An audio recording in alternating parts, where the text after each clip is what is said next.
Direction la Côte d'Ivoire, voici de graves révélations inédites sur les relations entre Laurent Gbagbo et Guillaume Soro. Pour plus de détails, après le générique.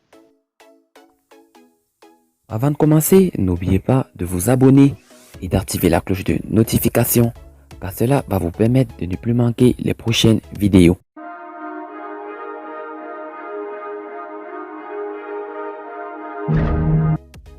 Quels sont actuellement les rapports entre Guillaume Soro et Laurent Gbagbo, l'ancien président ivoirien déchu le 11 avril 2011, à la faveur d'une conférence de presse qu'il a animée jeudi 17 septembre 2020, le fondateur de Génération Peuple Solidaire a livré un secret sur les relations entre lui et le mentor du Front Populaire ivoirien au lendemain du second tour de la présidentielle de 2010 dans la bataille opposant Alassane Ouattara, candidat du Rassemblement des Républicains, et le président sortant Laurent Gbagbo, Guillaume Kebafor et Soro a pris position pour l'ex-directeur général adjoint du Fonds monétaire international. Le député de Ferké a conduit les forces armées qui ont combattu les troupes du fondateur du Front populaire ivoirien afin d'installer Alassane Ouattara dans le fauteuil présidentiel. Finalement, le 11 avril 2011, les troupes de Guillaume Soro, aidées par les forces onusiennes et françaises, parviennent à faire tomber Laurent Gbagbo. Cependant, les relations entre hommes qui a dirigé la FESI, Fédération estudiantine et scolaire de Côte d'Ivoire de 1995 à 1998, et le nouveau président ivoirien vont prendre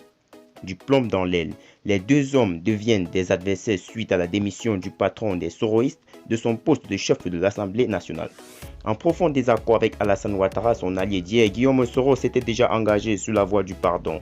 J'ai décidé de demander une fois de plus pardon aux Ivoiriens pour tout ce que depuis 2002 j'ai pu consciemment ou inconsciemment commettre comme offense à ce peuple qui a tant souffert.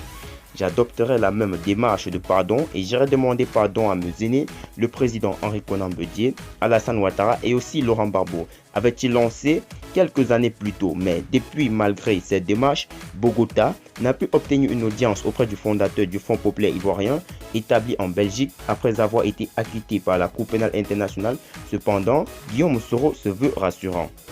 Le mentor d'Afoussia Tabamba Lamine a échangé avec la presse ce jeudi 16 septembre 2020 à Paris. Au cours des discussions, il a assuré que lui et Laurent Gbagbo ont de bons rapports. Je n'ai pas encore rencontré Laurent Gbagbo en tête-à-tête, mais le président Gbagbo et moi, nous nous sommes organisés pour nous rencontrer, a soufflé Guillaume Soro. En clair, le leader des soroïstes soutient qu'il n'existe aucun nuage entre lui et l'ancien président ivoirien.